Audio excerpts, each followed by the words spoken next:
This week at The Hague, the Nobel Peace laureate and de facto president of Myanmar, Aung San Suu Kyi, defended her country's military against allegations of genocide as the International Court of Justice began its hearing into the abuses against the Rohingya Muslims. It's one of the only times a national leader has ever personally addressed a tribunal. And with hundreds of thousands of people displaced, Suu Kyi is facing massive pressure and condemnation from the international community. But can the UN's top court really bring justice for the Rohingya? Can it put an end to the violence in Myanmar? One of the first people to accuse the country of genocide was Maung, the Burmese scholar and activist who's lived in exile for more than 20 years and who knows Suu Kyi personally. He joins me now from London. Maung, thank you for joining me on UpFront. For years, we've seen extensive evidence of killings, crimes against humanity, forcible displacement, and now this week, Aung San Suu Kyi, Myanmar's state councillor, goes to The Hague to defend her country's military against this very serious charge of genocide. You were there this week as well. Has the Rohingya crisis finally reached a turning point as a result of this historic case, do you think?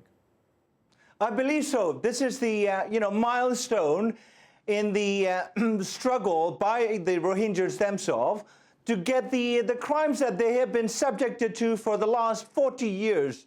Recognition that, the crime duly deserved, that they are hopeful that some semblance of justice and accountability will follow.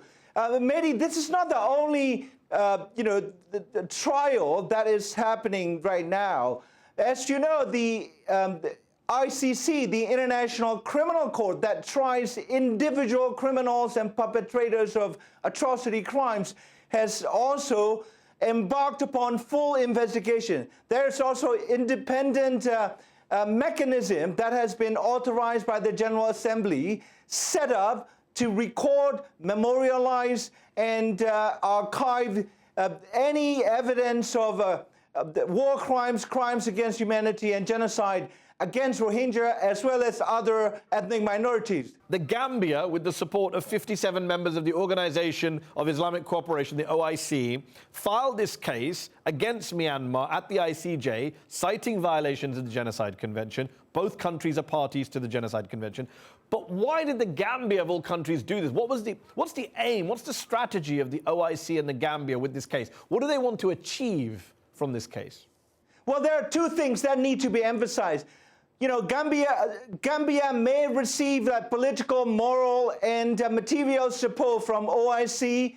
Also, not just the OIC, because the genocide is not simply about Muslims. Or this is not a Muslim issue. This is a humankind issue. Yeah, and so that's why the Netherlands and Canada have officially issued a joint statement saying they support Gambia's case.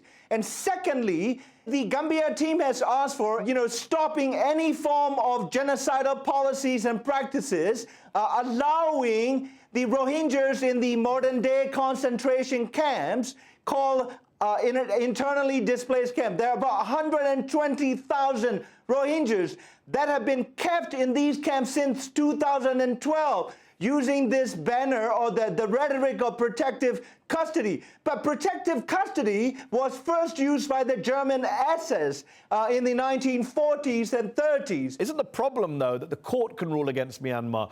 International opinion is against Myanmar. But inside of Myanmar, Aung San Suu Kyi and the generals have a lot of support. Thousands of people rallied in support of her before she left the country. There was even a religious ceremony held in her honor before she set off for The Hague. What's your reaction as someone living in exile, looking at your country and what is happening on the streets of your country, people cheering her on, even though the rest of the world is disgusted by what's going on?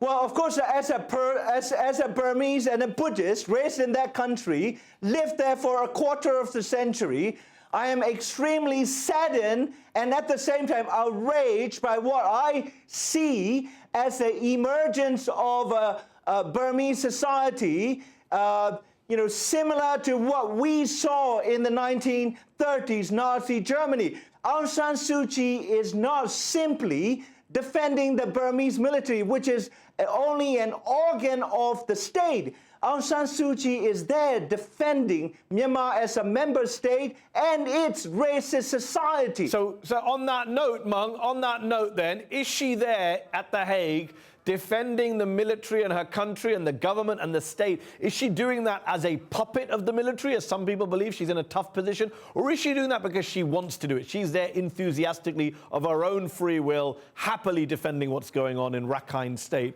from where the Rohingya have been displaced?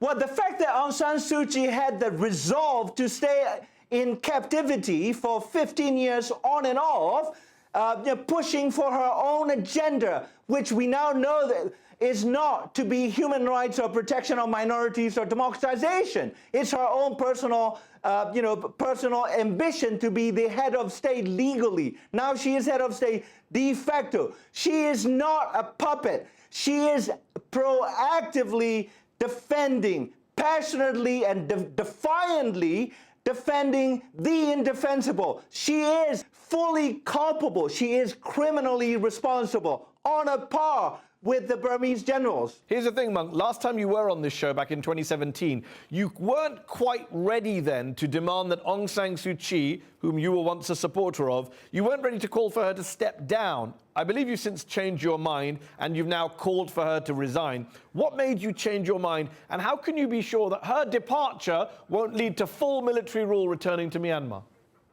No, I'm not calling for her to resign. I want to see Aung San Suu Kyi and the Burmese military leaders and religious leaders like Wirathu and Thiraku in the defendant's dock at the ICC, International Criminal Court, because ICJ does not try criminal matters. And here's a question for you. Myanmar refuses to acknowledge wrongdoing. Aung San Suu Kyi has gone to The Hague and called the allegations of genocide incomplete, misleading. The Burmese government has said they will not cooperate with the UN's independent investigative mechanism. So what, in your view, is the best possible outcome of all of this, given that even a court ruling in a few years' time won't be able to change facts on the ground in terms of what's happening to the Rohingya in places like Rakhine State? Well, what we're seeing is that, the ICJ tribunal has exposed the full collaboration among major institutions in the country. All the monks, the civil society actors, a majority of them, including Burmese journalists from Irrawaddy and other outlets. So, yes, you are absolutely right. Facts on the ground are not likely to change. However, this is one of the very, very few venues for pressure, accountability, and justice in an international order that is completely broken on, when it comes to the wretched of the earth, the oppressed, not just the Burmese, the Palestinians, the Uyghurs, the Syrians.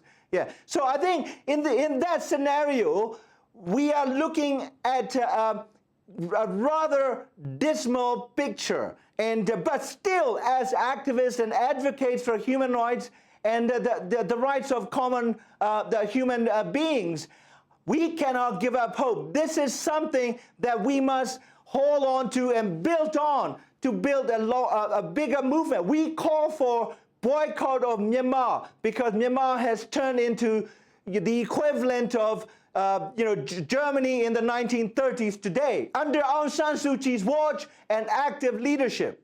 Maung, Zarni, we'll have to leave it there. Thank you for coming on UpFront. And that's our show.